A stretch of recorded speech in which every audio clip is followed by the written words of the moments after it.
Welcome back to the second session of the PGDGM program, teleconferencing. I would please request you to ask whatever questions you had either for the previous session or for this session. We also have Dr. Sood still with us, and whatever questions that may be there in your mind concerning the problems of the eye in the geriatric population, you are welcome to ask. And we will also now be discussing the problems related to the dental problems. Dentistry has gone a long way since we first did our MBBS and our MD, where probably most of the times the elderlies would think only of either the mass lesions in their teeth or in their mouth, or certain problems like toothache, which could be related to either dental problems or gum problems. So there are lots more to it, which could be also cosmetic, which could be implants, which could be so many other things. And I would request Dr. Amulya to first begin as to what are the changes, the age changes which take place in the teeth and the surrounding areas, and then go on to the various problems which in the geriatric age group the elderly may be encountering. Thank you, Dr. Kuba. I think you're right. There has been an increased awareness in the last decade or so about the dental problems, and probably the time you were talking about dental problems are probably secondary, and people looked into a lot of other things, medical things, before they ever come back to the dental problems. But yes, in the last decade, dental problems have actually come down, probably because of the increasing awareness, but because of the increasing geriatric population, the number of patients who now come in for the dental problems have definitely gone up.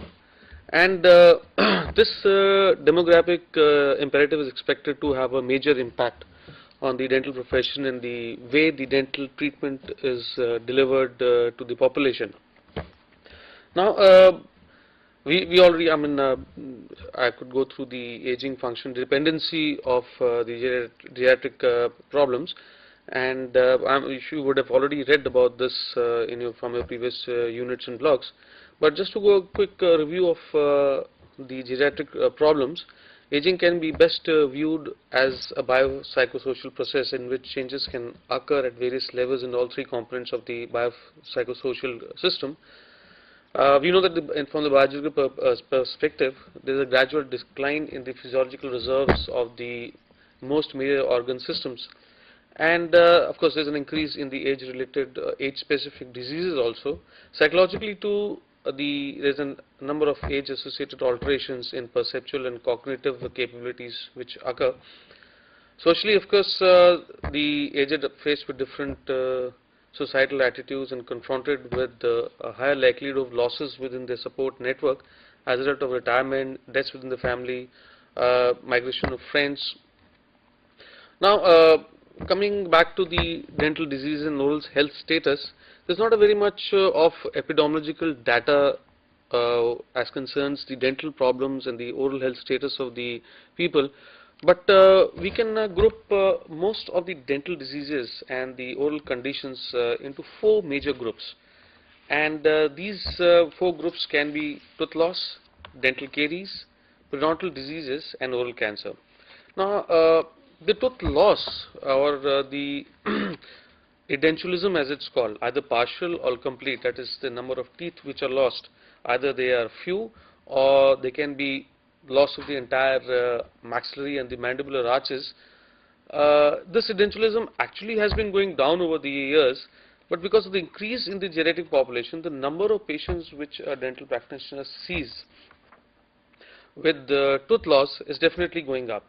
The next is dental caries. Dental caries again has been going down, but because of the increased geriatric population and because now patients are aware and they retain their teeth for a longer period of time, dental caries has been going up, especially corneal caries and a very peculiar type of caries which occurs in the elderly, which is called the root surface caries, which I'm sure you must have read from your units on geriatric oral health, has also gone up. Periodontal disease is again considered to be, at least it was considered to be, a disease of the aged, but probably because the teeth again are retained for a longer period of time, the geriatric population is going up. The incidence of periodontal disease or periodontitis as it's called is also gone up.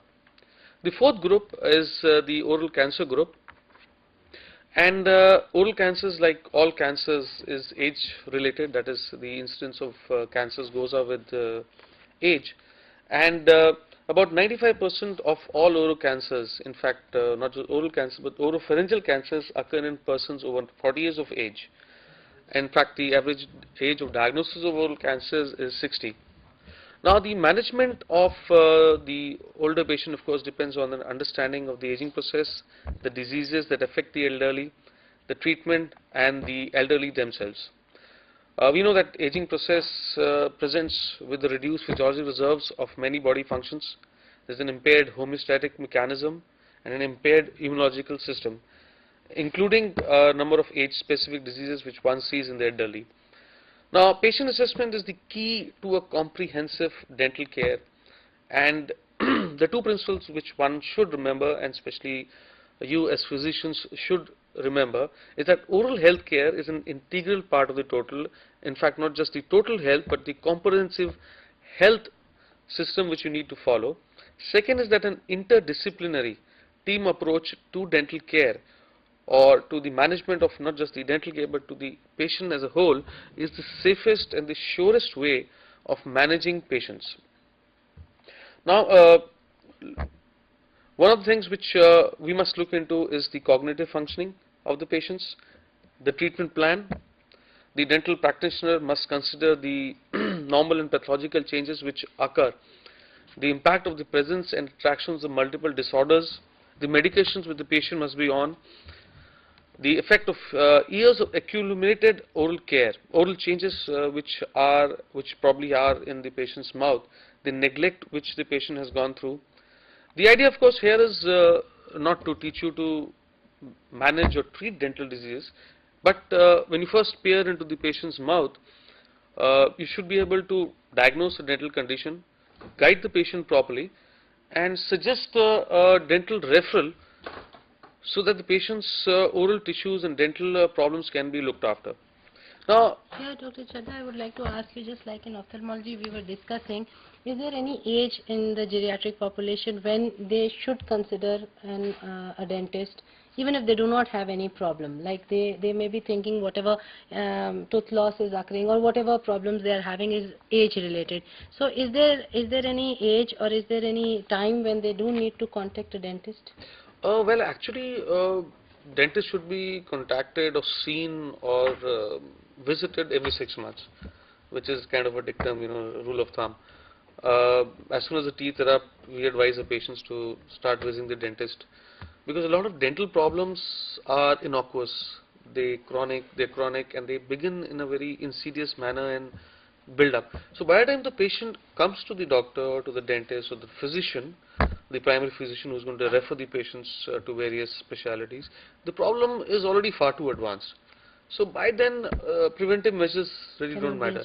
So this visit to the dentist or the geriatric physician who's going to first see the patient should in fact begin as soon as possible. As soon as the patient is above 65, the visit to the dentist should definitely be in the program. The geriatric physician who is going to look after the patient, definitely apart from an eye checkup, should also refer to a dental checkup, because a lot of oral diseases, oral conditions go far beyond the confines of the oral cavity, and a lot of systemic conditions are reflected into the oral cavity. So a lot of lesions or conditions which a physician would see, a geriatric physician would see, probably point to a underlying systemic disorder. Probably medications which the patient may be on, beta blockers which produce dry mouth xerostomy as it's called, and so the patient has vague burning sensations in the mouth, and then he comes to the physician, and the physician should be able to diagnose and then refer the patient, or advise the patient accordingly, manage the drugs, the drug interactions. So actually, if you can highlight that when as a geriatric physician, an elderly comes to you, maybe for some other problem, maybe for a systemic problem, as you mentioned that when the dental problems do start troubling the patient. It's already the disease has advanced too much. So, sorry, what are the indications that can be there? So, as a physician, what in history or in probably just a general physical examination would we try to pick up in a geriatric population? Is there any specific history that we need to ask at this age so that they may indicate that he has some oral problem or he has some dental problem, which can then help us indicate that yes, that at this stage we do need to refer him to a dentist? See, the dental problems, two major dental problems, in fact the four ones which I just listed out, the two top ones, the dental caries and periodontal disease, are so widespread, so widely prevalent in the population, and especially the geriatric population, then I think as a geriatric physician, a dental referral should always be mandatory, made mandatory, because as soon as the patient comes, we're very sure that, in fact, it's said that 98% of the geriatric population is going to have one form of a dental disease or the other. So there's definitely going to be a periodontal problem. There's going to be. You could explain what is a periodontal problem? Yeah, I just actually coming to that. Okay. But it's as I see from the units, it's been explained very well in the basics about periodontal problems. Has been explained. I'll show you a few photographs here, which probably will help you in knowing what exactly is caries and what is a periodontal problem, and at what stage it should be treated and the patient referred to a dental practitioner. So. The first problem which one sees, should look into, is the enamel. Now the enamel is the outer covering of the tooth. Now it's actually a non-vital tissue, so it cannot undergo any reparative changes. So there's any problems or any lesions which affect the enamel are irreversible. So the best way to treat them is to restore this lost enamel.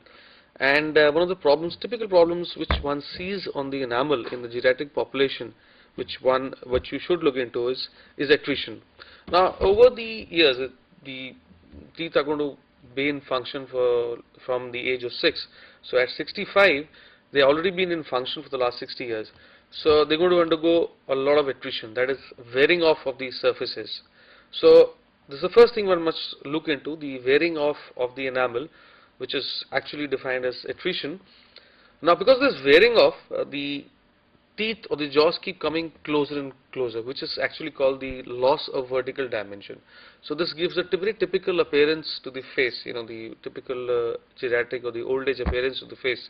This needs to be corrected, not only for the functional needs of the patient, but of course the psychological and the social well-being of the patient. Then of course, because the teeth are not just grinding off from the surfaces, from the top surfaces, the occlusal surfaces as they're called, but they also grind off from the sides. So you notice in the slide here in the photograph that a lot of gaps develop between the teeth. Now this of course is actually not a major problem pathologically, of course, but yes, it's a nuisance because the patient would continue to tell that a lot of things get stuck in between the teeth. So this has to be looked after, and the only way which can be done is to give restorations, crowns and caps as they are called. And of course because of the wearing of the enamel, which is a very hard structure, it doesn't absorb oral fluids, and once it gets worn off, the underlying dentine gets exposed, which is far more porous and far softer. So once the enamel gets worn off, the dentine gets exposed, so the patient develops a lot of sensitivity, which again is a lot of a very common problem or a very common complaint of the geriatric population: increased sensitivity to hot and cold fluids, food, and difficult to treat, of course, because the enamel is worn off. The dentine, the vital tissue inside, is exposed with its nerve endings. So the only way, of course, is to put a cap or a crown over it. Now, this is as far as the enamel is concerned. The next thing which affects apart from the attrition, which affects the teeth, is caries. Now, as I mentioned, dental caries has been coming down over the years, especially in the last decade, and especially in the metropolitan areas of our country, because of increasing awareness, the fact that the people are today keener to spend on their health. Changing of the food style, yes, one would expect definitely that the caries should have increased. Yes, but the fact is that people come to the dentist more often now, so the preventive part of the dentistry or the prophylactic part also has gone up. Okay. So actually, but of course, like I mentioned in the beginning, that there is no actually clear-cut epidemiological data on this. but whatever has been we've been able to wean out. Percentage of the caries has decreased proportionate to the other diseases, or Other diseases, dental diseases, yeah, or I mean, what is meant by decreasing of the caries? in the sense Percentage that the percentage as has compared come to the down, other but diseases, maybe is it? overall, because the Okay. geriatric population is going up, Mhm. so overall the number of Quantum will patients, increase. yes, the quantum would increase. But as a percentage, the caries definitely has been coming down. No, And I was saying that if it is, if they have detected it as a percentage of the other diseases, then it could also be that the percentage of the other diseases has gone up because of the detection and more possibly, yes, awareness. that Because could of be a which the point. caries percentage appears to have lowered, because it's Yes, difficult to. and caries, of course, can one way in which caries can be prevented is fluoridation of water. Yeah. So a lot of people now drink fluoridated That water. is So I guess that could be one of one the of the factors. reasons. And of course, again, Even the this toothpaste, the fluorine. definitely a lot of these patients use fluoridated toothpaste. They go to dentist earlier. So that is why, but yes, maybe the total number of caries patients, geriatric population walking in with caries probably goes up. So this is what caries looks like in ground sections of the teeth. It's the breakdown of the enamel because of bacterial growth in the crevices of the teeth. The bacteria eat up the uh, food stuck on the teeth, and basically these bacteria reside in the dental plaque, which I'm sure you must have heard of, and they eat up the food there. They elaborate an enzyme and also a lot of acids which dissolve the calcified tissues of the teeth, specifically the enamel and the dentine, and slowly progress towards the pulp. The dental pulp is the vital tissue or the living tissue within the confines of the enamel and the dentine, and which of course serves to supply the nutritive role for the teeth. Once of course it reaches the pulp, this carries the bacterial growth, which is basically the bacterial growth. Once it reaches the dental pulp, uh, then of course the pulp gets infected. The pulp of course undergoes its inflammation and hyperemia. Unfortunately, the pulp cannot swell up too much because it's in the confines of a very rigid chamber.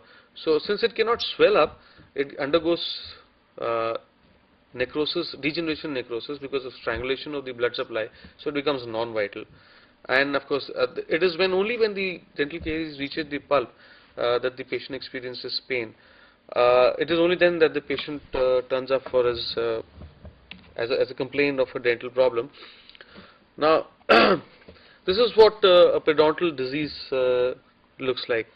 Now, periodontium, as you would have read in your units, is the soft and the hard tissues which surround the teeth. Now, these support the teeth. They hold the roots of the teeth firm in their place. It's made up of the gingiva, the gums, and the underlying bone. Again, the dental plaque is the causative factor in causing periodontal disease. The dental plaque, which contains the bacteria, invades into the gingiva in the beginning as the first step, causes an inflammation of the gingiva, as you notice here in the photograph here in the snap, and you see a marginal gingivitis, as it's called, at the beginning of the periodontal disease. This of course is when the gingiva has been first invaded by the bacteria and there is this inflammation of the gingiva. Now at this stage, of course, the inflammation or the infection is still localized or confined to the gums, and this is the time when it is best treated. So you as physicians, geriatric physicians, should look for these signs when the gums are initially inflamed, because it is best treated here, and at this point it is almost totally reversible, and there has been not too much of damage. The next stage in periodontal disease is when the bacteria move beyond the confines of the gingiva and specifically begin invading the underlying hard tissue or the underlying bone, alveolar bone. And it is at this stage that the treatment of the periodontal disease becomes more and more difficult. So if you notice from this photograph here, you will see that there is a lot of inflammation in the gums. The gums have shifted apically, that is, have receded below the normal levels. There is a lot of plaque accumulations, a lot of gaps which have come up between the teeth. There is a lot of food accumulation there. the teeth have become discolored. So this is moderately advanced periodontal disease, and in this case what has happened is, because the bacteria have moved beyond the confines of the gums, the bone has been invaded by the bacteria, and there's definitely a bone loss, alveolar crest bone loss, and it is at this stage that also the patient would complain that there is a slight mobility of the teeth. That is, the tooth are beginning to get loose. So this of course needs a very aggressive dental therapy, scaling as it is called, commonly known as, but technically it's also called oral prophylaxis. This of course removes the superficial food particles. It removes the superficial, or the technical term is the supragingival dental calculus and dental plaque. Following this, if the disease is not is arrested at this stage, or checked at this stage, then of course there's not too much of damage done. But in the next stage, as we see, But when at this stage, does it cause any symptoms rather than just the swelling of the gums? unfortunately, it's a chronic disease, so there's not too much of pain, because pain is what is going to get the patients to the doctor. So there's unfortunately in periodontal disease is not too much of pain. What about bleeding? Yes, the sign and symptoms of periodontal disease, in fact, on the first sign, apart from marginal gingivitis, is bleeding from the gums. Sometimes it is spontaneous. A lot of times it is patient complains that though there is no spontaneous hemorrhage from the gums, Brushing of the teeth. but yes, there's bleeding from the while the patient brushes. So one of the sign symptoms is spontaneous hemorrhages, or probably bleeding from the gums with the teeth. Patient brushes the teeth. Then we come on to the advanced stage of periodontal disease, when the bone loss has been, or the tooth has been denuded to up to about 50% of more of its bone support. The teeth would be very much loose, and the patient of course has a lot of problems in maintaining the oral hygiene. The teeth, because they're loose, are not able to undergo or take up the load of the mastication. So the masticatory stresses begin to tell upon the patients. So the patient's mastication or the chewing capacity goes down, and probably at this time a lot of patients is when they actually turn up for a dental problem, or come up with a complaint of a dental problem. So of course during all these processes, one of the things which could happen is in acute gingival abscess or acute periodontal abscess, which may superimpose upon a chronic periodontal condition. So that would make the patient rush to the dentist or the geriatric physician. But of course that probably doesn't happen very frequently, so the patient they let the condition worsen. So as geriatric physicians, it becomes one of the things which you must look into is identify these signs and symptoms of gingival and then periodontal disease, and then refer the patient to a dental practitioner to treat this condition. Now the third set of problems which the elderly have is loss of teeth. This is also known as edentulism, and it can be partial, or as you notice from the slide here, complete. So this of course needs to be treated, or the patient needs to be rehabilitated with complete dentures. And of course we have conventional complete dentures, where the dentist makes impressions and places dentures in the patient's mouth. Today, of course, with the advancement in technology, especially with the coming of the newer materials which are far more biocompatible than they ever were before, treatment of edentulism has become far more comfortable for the patients. Now, if you notice here, in an edentulous patient, there has been a remarkable loss of the alveolar bone, and both from the maxillary bone, or the maxillary arches as it's called, and from the mandibular arches. You can show with the arrow maybe Yeah, where is the yeah, loss yes, of of the course. bone. So as you notice here, there's been a complete loss here. The height, if you notice here, has gone down. In fact, the maxillary alveolar arches are almost touching the maxillary sinuses here, and these are the nasal floors. So they come very close to the nasal floors, the nasal cavities, and the maxillary sinuses. In the mandible, you notice this is the anterior border of the ramus, and the maxillary mandibular arches have resorbed to such an extent that with osteoporosis also superimposing upon the mandible, and the width of the mandible coming down, a lot of such patients are prone to spontaneous fractures Fractures. also, and sometimes they do come in with the sudden acute emergency of a fractured mandible. Uh, Not managing such patients or rehabilitating such patients so that the aesthetics, the cosmetic effect comes up, is definitely difficult, because the initially, of course, with conventional dentures, which rested on these tissues, on the remaining tissues, uh, with the loss of bone, the retentive area becomes less. So it was very difficult for patients to wear these dentures. But now, of course, again a 3D reconstruction of these resorbed ridges. But now with the coming of dental implants, rehabilitation of these patients has become a lot more safer, effective, and far more comfortable to the patients, especially as far as self-esteem is concerned, because denture wearing has always been associated with an aging condition of the elderly. So now this photograph here shows you if you see these metal things poking out from the gums, and this of course are surgically exposed metal posts, they called abutments. These are basically the corneal portions of a dental implant. Now these dental implants are basically titanium material which are placed into the bones of the maxilla. Here this is the maxillary arch, so these are the dental implants placed into the maxillary arches, and these are the implants placed into the mandibular arches.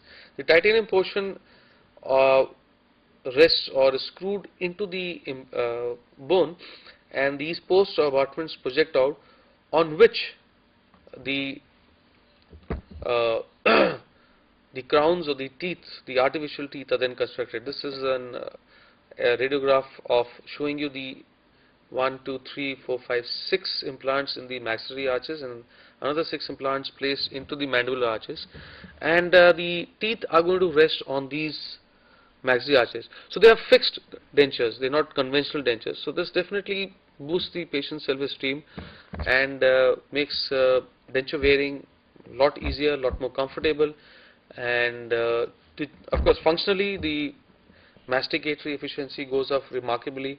The patients are able to chew more comfortably, so their diet does not suffer. They don't suffer nutritional diseases, nutritional disorders. So as you can see, and of course the As you were patients. mentioning that many times, especially because of osteoporosis, the bones may be thin. Then do the implants take up well even in Oh such yes, cases? like I said, with the coming of the newer materials, biocompatible materials, especially what we use today is titanium. Yes, it really doesn't, unless of course the osteoporosis is far too advanced. So that of course is for the dental practitioners who's doing implants to assess. So unless the osteoporosis is far too advanced, dental implants do very well in almost all bones. There are very few systemic conditions which actually contraindicate dental implant placements. One of them, of course, is diabetes. But again, today it's only uncontrolled or insulin-dependent diabetes which probably contraindicates the placement of dental implants. Otherwise, dental implants do very well in almost all systemic conditions. Uh, Something which leads to failure of these dental implants, the dental implants coming out, is smoking, nicotine, tobacco, which the patient needs to be educated about. In general, in any case of giving up smoking and avoiding tobacco, but otherwise, dental implants do very well.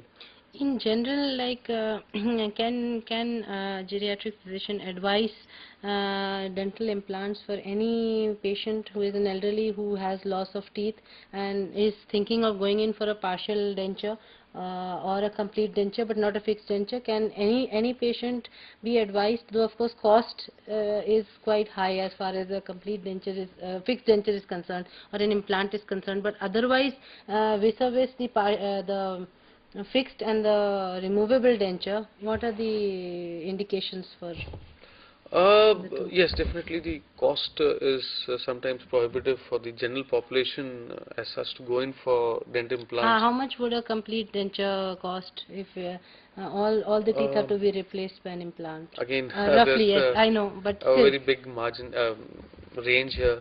But as But compared to a removable see, a denture, removable maybe. denture would cost in about 6 to 10,000.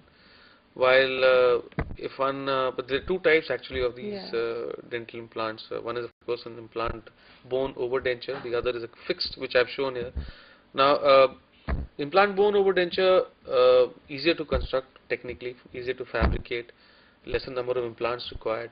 So this would cost about 40 to 50,000 rupees, but a complete fixed denture would cost anything of in the range of about 2 lakh rupees. So it becomes difficult. But there are a Besides lot the of besides the economic factor, the financial factor, is there any other factor which an elderly would need to consider while going in for a fixed denture or a yes, the first phase of this fixed implant bone denture is a surgical phase. So he of course needs to be surgically fit? evaluated and the normal pre-anesthetic checkups done. But again, there are very few systemic conditions actually which contraindicate the placement of these implants. And how long does it take for him to Get into function? get into function? Yes, the process takes about 1 to 1.5 months for the patient to be fully into function. A little bit of neuromuscular training also required, because these teeth of course do not have a pedontium as such, so their neuromuscular coordination is a little disturbed by this time, and they probably have not been with teeth for a certain period of time, so they don't have the feel of the teeth meeting each other. They're probably used to eating food, soft semi-solid food, without their teeth in place. So it takes a little while for them to be rehabilitated to get back into the chewing mode with these teeth. So it takes a little while, but about 1.5 months is sufficient time for placement of the implants, construction of the denture, and a 15 days, 1 month's time of Getting getting used used to to eating with Getting these used to teeth. So this is what in general is known. So like conventional dentures probably were associated with a lot of loss of self-esteem, loss of confidence, that they were related to old age, and of course a lot of dental jokes also. So, but now with these fixed implants, I think a lot of them can be avoided. The other things which the geriatric physician needs to look into when he peers into the patient's mouth are various oral premalignant lesions. These, I've tried to cut them into the specific ones here: leukoplakia, erythroplakia, and oral submucous fibrosis. Now, leukoplakia, as you notice, is a white patch. Any white patch on the oral mucosa is a leukoplakia. It can be just it's not a disease itself, it's only a manifestation of a disease, it's a clinical diagnosis. So leukoplakia probably represents an underlying disease. It could be simple epithelial dysplasia, or it could be a more ominous sign of an underlying anaplastic changes in the epithelium. So it could probably be a developing carcinoma. So as soon as a leukoplakia is seen by a geriatric physician, the first thing you need to do is get a biopsy done, an histopathological examination done, and in case it's an oral cancer, then it needs to be referred accordingly for treatment of this oral cancer. Leukoplakia by itself, of course, like I said, it's just a clinical entity. It really requires, if it, after a biopsy it just comes out to be simple keratosis, like for example here on the right is a smoker's keratosis. So it really requires no treatment as such, long-term observation, frequent follow-up visits, and of course motivating and educating the patients on avoiding tobacco use and avoiding smoking. The next condition which the patient needs, the physician needs to see is oral submucous fibrosis. Now this of course is a progressive, chronic progressive disorder of the subcutaneous tissue of the oral mucous membrane, where this fibrosis occurs in the connective tissue. So this fibrosis leads to progressive loss of mouth opening. As you notice here, the mouth has narrowed down. So in fact, in grade 4 submucous fibrosis, the patient's mouth almost closes completely. So this again is, though it's not exactly a pre-malignant lesion, but definitely it's a pre-malignant disorder in such that 35% of such patients will develop oral cancer in the next 5 years. So again, frequent visits, and one of the primary causes or conditions or things which lead to submucous fibrosis is tobacco use, especially tobacco chewing, gutka, pan masala, and all these things. The other thing which can be reflected in the patient's mouth is deficiency states. This, of course, photograph shows denuded filiform papillae over the tongue. So you see reddish areas on the tongue, which this condition here specifically is called geographic tongue, and this probably shows nutritional deficiency.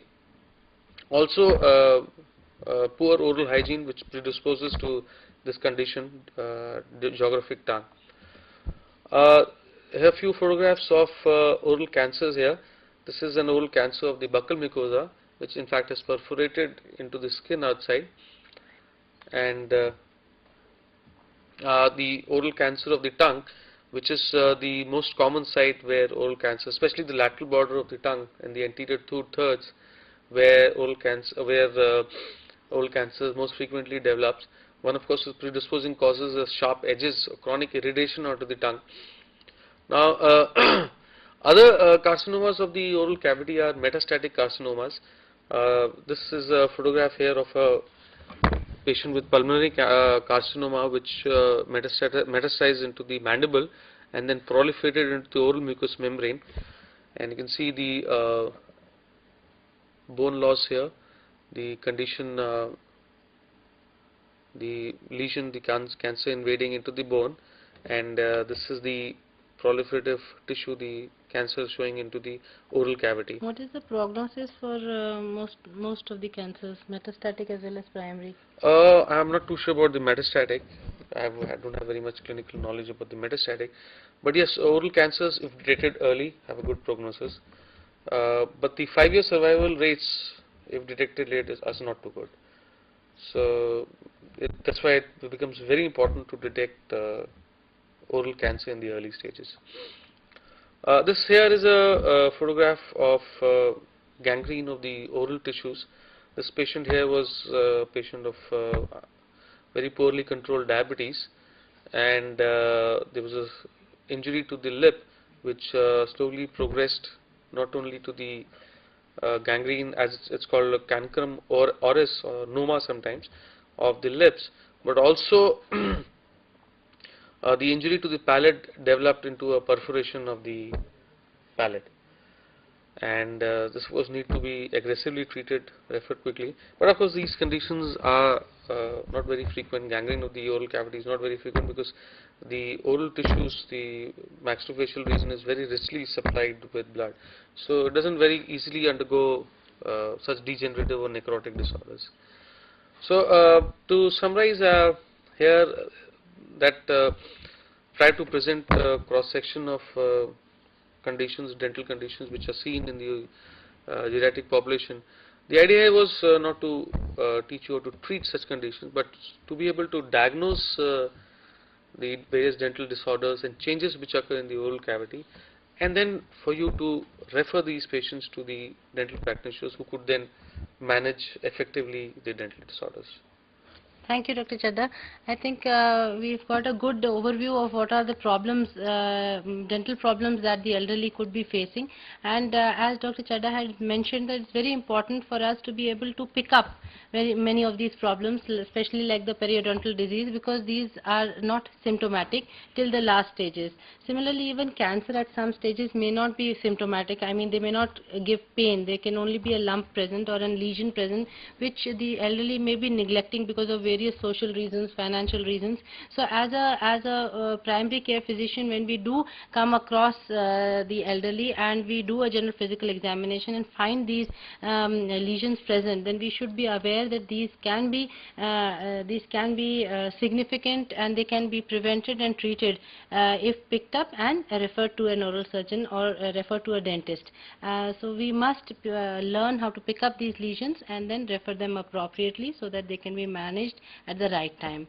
So with that, I would like to thank you, Dr. Chadha, and we have not received any questions, so I would please request you that in case you still have certain questions and you have not been able to ask, but you can still email me at ruchikakuba@yahoo.com, and we will forward your emails to the experts.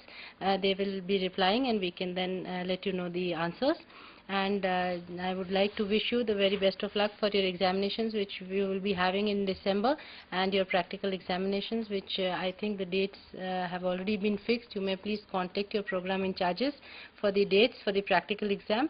And there are model question papers which are present on the website in igno.ac.in. If you go on the home page for students, you can see the previous question papers which are available. So kindly go through them for the type of questions which may be coming in your examination.